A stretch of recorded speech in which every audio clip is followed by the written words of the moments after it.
Welcome to IGN First, where we're profiling Destiny all month long. The beta launching this month. I'm Ryan McCaffrey with IGN, joined by Destiny design lead Lars Bakken. Lars, this is Rusted Lands, one of the Crucible PvP maps we can play in the Destiny beta. Thought we'd kindly ask you to give us a tour of it. Show us what's up, what some of the hot spots are, some of the points of interest. Absolutely. So this is one of our beta maps in the Crucible. First thing you'll probably notice from this video is that we use full time a day in our Crucible maps. What we actually do is pick some interesting times a day, and then we randomly choose from those when the map starts. So this one happened to pick the nighttime one, which is really beautiful. Allowed our lighting artists to do some really cool stuff with some spotlighting of different areas. And I am taking the C zone right now, playing in Control, which is the one game type we're going to have for people to play in the beta.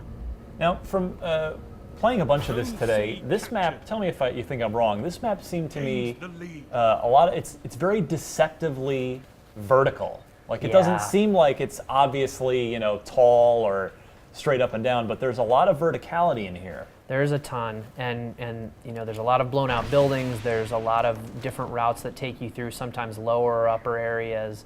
So I can drop down here and go this way and be completely covered when I'm moving between these two buildings. And then there's a central shaft that goes straight through the center of the map. Yeah, I fusion rifled a bunch of people in here.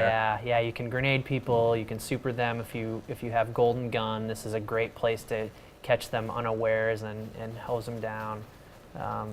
But there are a lot of ways through this map, and they're not all just ground level. There's a lot of ways to move through here. So, if I was approaching B from, say, over here, I'll show you my favorite line when I was playing in the alpha against people is just to run through here, movement mode up, and then toss a grenade down and flank right to sort of make them scatter and then gun them down, which is pretty effective. Well, it was until you just gave away your strategy. And now I can never do it again. Never do it again. That's okay. But yeah, there's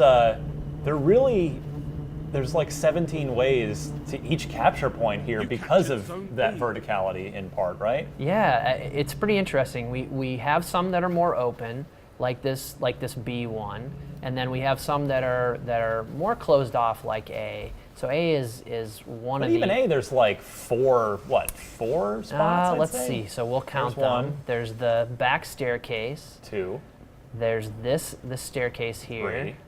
There's this hole that's blown in the wall. And then there's the place that I just came from. Yeah.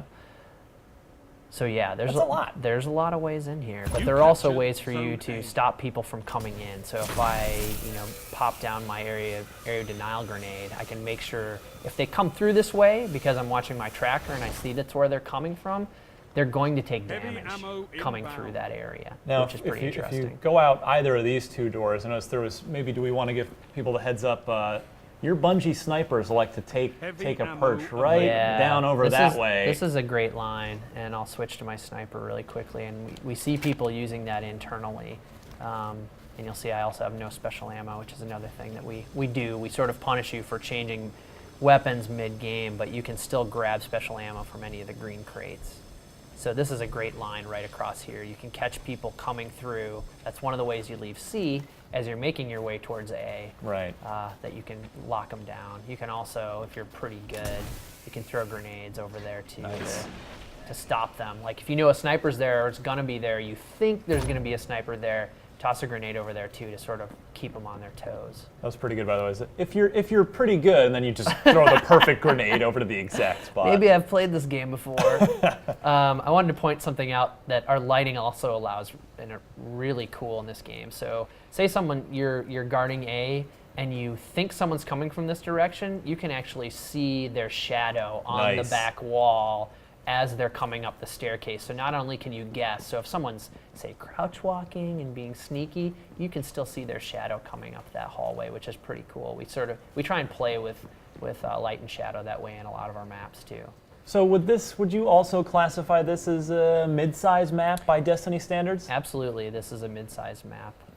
This fits our 6v6 control really well. There's definitely a lot of action that happens pretty continuously, but there's some lulls as well, depending on what's happening at any one point of the game.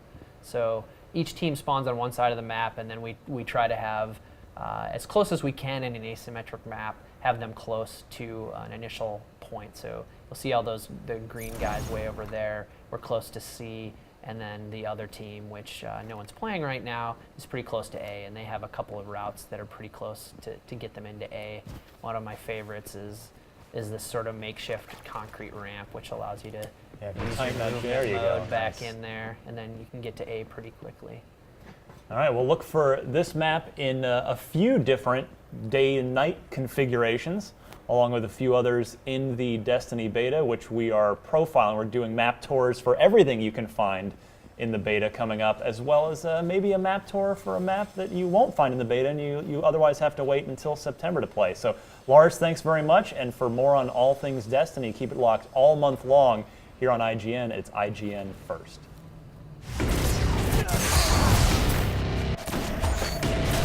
Falling behind enemy camp.